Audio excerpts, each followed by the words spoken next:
38-story towers, rapid transit density, presentation centers, sellouts, and tough to sell are all on his real estate radar. His secret passion is contemporary art.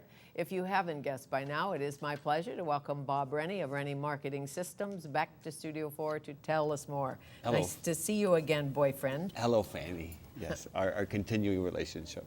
I know. And we won't tell the story again that I did your first commercials because we tell it every time you come here. And I'm sure everyone knows all about that. I'm still living with the rumors that we live together at the Fairmont. Oh, I like that because I wanted to be the nanny. That's how you ended the last show. Was it? Yeah, that we were moving in together. Well, I said I'd love to be the nanny at the Rennie household. That would be fun. Mm-hmm. And I have a wedding dress just in case. But I'm the child. You're the child. Okay, fine. I'll take care of you. You're the fixer. You're the condo man. I know you hate being called the condo king, but indeed, they call you that. A fellow in the Georgia the other day said, "Are you the condo king?" And I said, "You know, I'm supposed to thank you for saying that." But I said, "I hate the term." But you know what? When I got it, it was wonderful to have, and then it just sort of gets wearing. Well, Ian Gillespie once said about you that when he walks down the street, it's like walking down the street with Trevor Linden or somebody in a high place because everybody seems to know you. But I think that's because I'm walking with Ian. Maybe that's it. I bet it's him thereafter. I think so. Yes, absolutely. So density, density, density.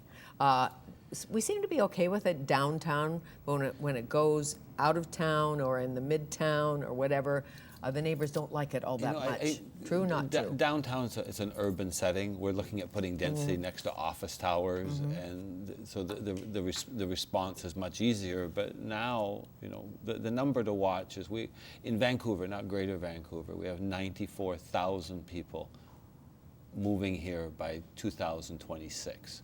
So in the next 14 years. So we require 53,000 dwellings. 94,000 people moving here. How do you know that? Where do you get that stat? Urban Futures, Andy Ramlow, David Baxter. Okay. So this isn't just Bob's optimism. That right. This is what's happening. So, and those are conservative numbers because I look at that as we see China slow down, as you see people speculating that China is a bubble, that there's really no reason for people in foreign lands to run to Vancouver if they're making 30% back home. But as things slow down and they look for diversification and preservation of wealth and safety for their children and schools and climate and drinking water and resources, we win. We do win. So the pressure as other people are in trouble increases here.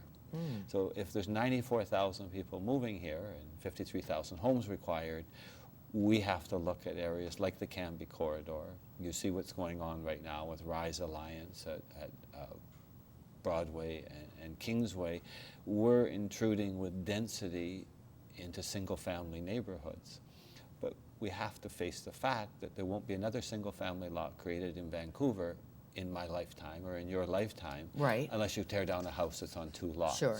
So it's very limited supply. But so we're tackling new ground right now. So when you densify a neighborhood, how do you make the neighbors happy? In other words, how many stories? Yeah. So you what start type out, of you building? start out What with type of density? Not in my backyard because we all like to keep our community the way it was. I mean, Richard Street used to be single family, right? But it's not now. But I think it's having very open discussion. So around transportation hubs. So one of the things we're going to touch base on is Marine Gateway. Right. At Marine in Canby, it's pioneering, but there's a Canada line there. So 414 homes sold out in one day on March 17th. That was astounding to me.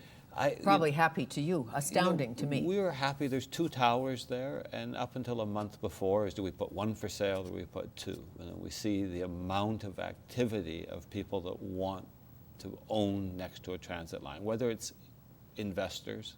You know, nobody builds rental product here. So the passive investor that we all hate, and we say it's an investor-driven market, is the rental supplier to the market. Without that passive investor, where is our rental supply? Nobody's building pure rental towers. Okay, so when you say passive investor, PI, it's the passive investor, it's me. If I had the coin. Yeah. I would say, you know what, why don't I buy a little spot out in New Westminster or someplace or in the Marine Gateway and rent it You're tired of getting less than 1% in the bank, and you're tired Pretty of much. the volatility of the stock market, so you're looking at Vancouver real estate as gold. You're going to own a piece of the rock. It's just old-fashioned. But when you say New Westminster, we have a project coming on that Robert Fung, who saved Gastown, Right. Salient, A brilliant brilliant man. boy. He's owned a piece of property there for 5 years. We get together and we all feel that it's time on Columbia, that it's a community, it's heritage preservation, and it's 100 homes under $299. Sure. But it's transportation. But you hear people say all the time, I don't want to be a landlord, right? I'd like to invest, but I don't want to be a landlord. So when you do that, invest in a building, in a rental unit, you live in your little single family across the pond, and you invest in the rental unit, who manages it for you? How does it work? You know, once you find your first tenant, it's easy, it's armchair management, but it's just going through that, putting it for rent and finding your first tenant. And you'll find if it takes you 1 or 2 months, once that tenant's in place, tenants give proper notice, and then every 2 years or 3 years, if you're replacing it. It's not that difficult. It's just fear of the unknown. But anybody who's done it, they do it off the corner of their desk. Or Well, you there's picked- agencies that do it. Sure. When you were a younger one, I mean. I still lusted after you. Okay, good. I'm always glad to hear that. How old were you when you bought your first in property, your first home, your first 20. 20? What did you know? Nothing. I just knew that it was a boundary in Hastings, and it was $55,000. And if we put a suite in the basement, the rent would cover the mortgage. 12% interest rates. I used to go into your home and say, if you take a $50,000 mortgage, it's $500 a month. If you take a $100,000 mortgage, it's $1,000 a month. And that was right. And the consumer didn't know that. But your Today, dad the consumer tells the broker. That's interesting.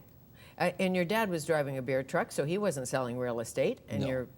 your mom was A waitress. a waitress. Yeah, there was no financial background in the family. I know you've told me before. I you paid had, their bills from 12 years old. Really? I paid Cablevision You did. and BC Tel, yeah, to make See? sure that To make we sure still that had everything was fine. Cablevision, The yeah. paper route and all of that. And you said often that you lived off the quarters from your mom's tips. Yes, we had a drawer full of quarters. Well, luckily, you don't have to do that anymore. Yeah, now we Things look have gotten after it. better. A little better. Yeah. So people getting into this market, a young couple wants to buy a condominium. Questions to ask, sight unseen. You say, we're going to do a project on the corner of Howe and Beach or someplace else. What should I think about as a young couple? You know, if you're buying it to live in, so the number one thing is you have to find an area, we're just talking offset, you have to find an area that's the least inconvenient to your life. So that's where this transportation is really coming into it. So there's a couple in the house, you're going to have to live close to one of the wage earners' place of work. And that's why, you know, just not just pushing to Westminster, but people are looking for communities. They don't just want Right. urban. So you need the transportation, but then what's the smallest size you'll live with means that's the closer you can live into town. Okay, and are people going for today, your clients, other clients, going for less is more? Smaller, better? You know, Necessarily? I find that there's the empty nester that are selling their home and they're repatriating that money into a condominium so that they can spend more on their lifestyle. But first-time buyers, if they're getting help from mom and dad, which is happening in a lot of cases. I was going to have T-shirts made that mom and dad bought a home Right. in 1978, and all I got was a lousy one-bedroom condo. but if you look at the one-bedroom condo, and mom and dad say you can't live in it, it's too small. But the young couple are going, I still want my lifestyle. I still want my understand. new iPad. I still want to go hiking on weekends, and we still want to travel, and we want to go out with our friends.